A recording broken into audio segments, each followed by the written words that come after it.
You're watching NDTV 24/7. Not very good news, I'm afraid, coming in right now from the Oval in London. Team India have gone down to the arch rivals Pakistan in the final of the 2017 ICC Champions Trophy, and that too by a very, very big margin of 180 runs. Pakistan, remember, were put into bat after Virat Kohli won the toss, and at that point everyone thought that India, of course, had the upper hand, really had the edge, because India like to chase and they're good at chasing. Virat Kohli himself is a chase master, but 338 proved to be just a bit too much for India on the day. Hardik Pandya led a good counter attack after India had lost 6 wickets, but he was tragically run out on a 76 because of a bad mix-up between him and Virat Jadeja. So at the end of the day, Pakistan have won the final by 180 runs, and thereby they have clinched their maiden ICC Champions Trophy title, and they have snatched the crown away from India. India, remember, had won the last edition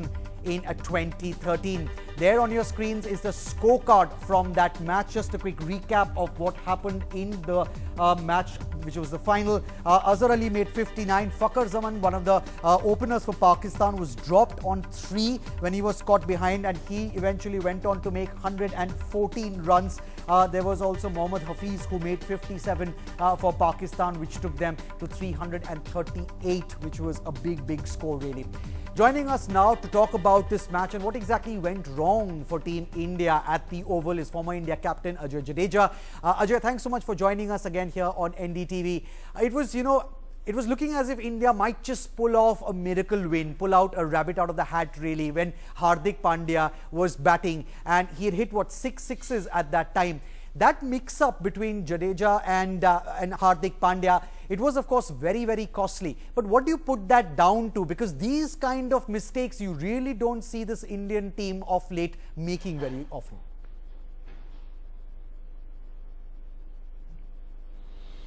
I must say, Akash, you held the team to go on to win even at a stage where I had already given up, and not just me, because if you expected India to win from when Hardik and Ravindra were playing, then you are a man who doesn't give up even at that stage. But I think the game was gone before that incident happened.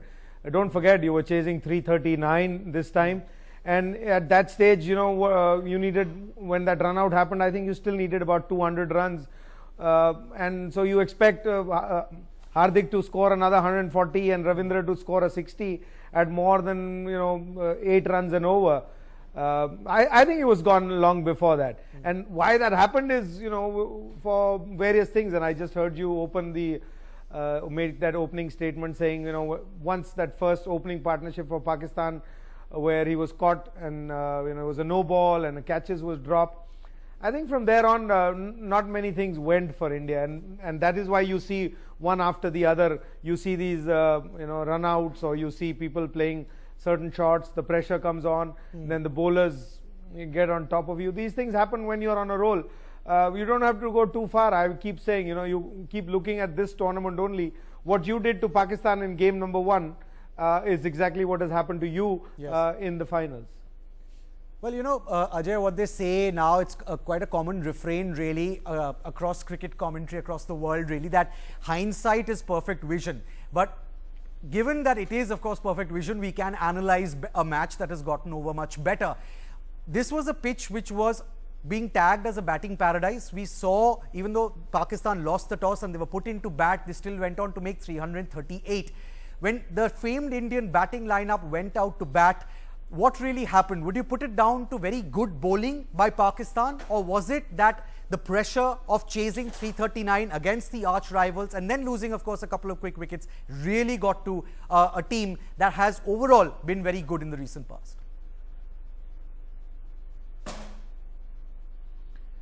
I think a mix of a few things. Yes, 339 is a big score to chase, no matter what game it is. So, that was one part.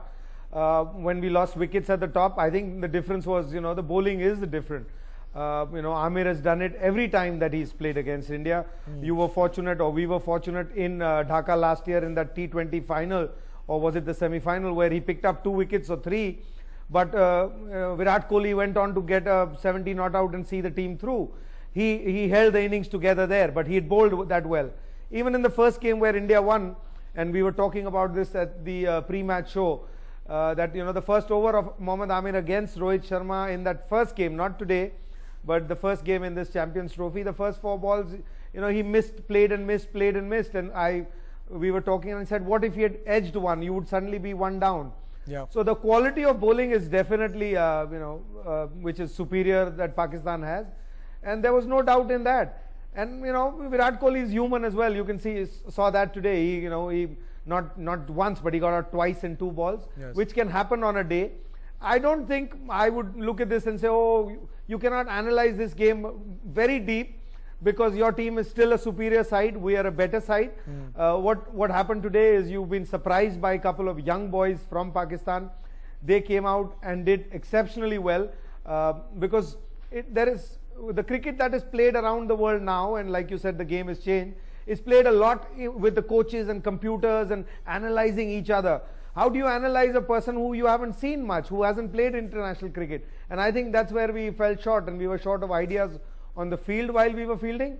And in batting, I think it was gone. I mean, it's easy, in hindsight again, but I think we were, out of the game by over number 10, 12, 15.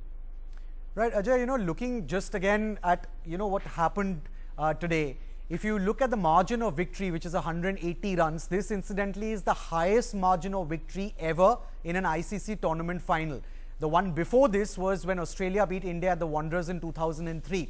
Now, it is a big statement by Pakistan, and especially a team that is ranked low in the ICC ODI rankings, a team which you yourself have said time and time again really is filled with youngsters who are still trying to prove themselves at the international level. It's of course a day for them to celebrate. But if you want to focus on Team India from here on, as someone who's played so much cricket, how tough is it to deal with a loss like this one, especially because again there's that pressure of losing to the arch rivals and of course not managing to defend the title?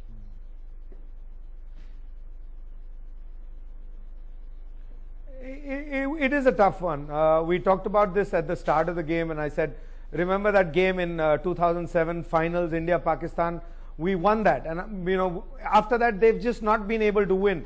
Although going back to that game, it was only a matter of 6 runs. It could have gone either way. That top edge could have gone over the keeper as well. But that effect stays for so much longer because an India-Pakistan game is an emotional game for the players, for the viewers, for all the fans. And you keep expecting your team never to lose to a certain team. Whereas for Pakistan, I just heard a couple of players talking about it. Somebody like Mohammad Hafiz has probably gone through entire career not beating India in an ICC championship game or a Shoaib Malik. But for these young guys, they don't know. They only know that they've beaten India. So every time they will be in a hole or get stuck in a game, they'll have that belief that, oh, we can come out of it.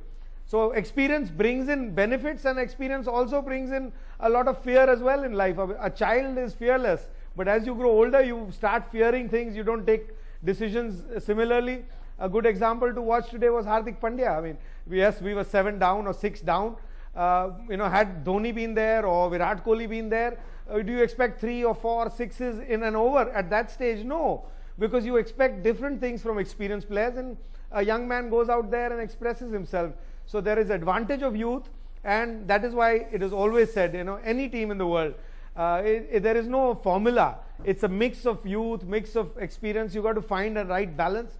And I think India has a good balance. There's no one game you've lost. It's just because it's Pakistan, and I understand it's an emotional loss. But I don't think our team or Indian team is any less than what they were at the start of this game, or just because the result's gone the other way. I still feel we have a better side than Pakistan, and it will show in a year or couple of years' time. Absolutely. In sport, if there's a winner, there has to be someone who loses the match as well.